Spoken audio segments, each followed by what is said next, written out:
saying yeah good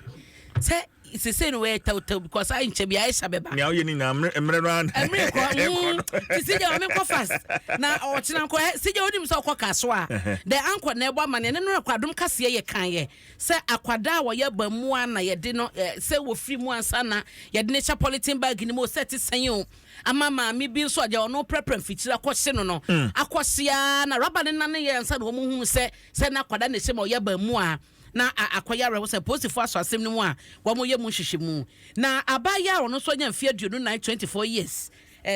Lois abena na CJ abai we ne boss ene ne driver to kwan kotakra de wo mo chese KNUS ho no wie school a chese ne food ne petroleum into the boss a woni no enam no eyo ma a chese omo ebie filling station bi omo kwa hwehwehwe area scatter ye business trip no mo koye na ade ti omo ko hu sa kwada wawu eda pu mu na eno na sese na busuafo no chese no krenie enhyehyemu nkoso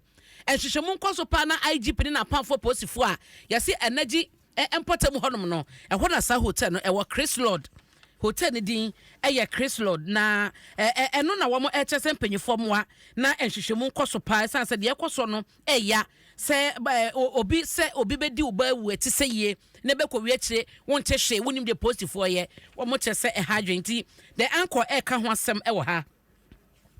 na sije the new friend the bokrat ani mu hanso no kasa de fa mame ababa wa Lois abna kranten ya maka na asema che osisia no wo mo kasa fa ne ho ene hwehwemu abusua no hwe no se positive ebeye na eye aban soso dwuma wodie as say the state housing company sije ko adenta housing project no say so makwa kosoma over 10 years nie no wo mo kwa kwhwe ho asema kwaka akwhwe awie edan no the new finder animu eno na nebrani ni ho enti the bokrat de mame fancy wo ha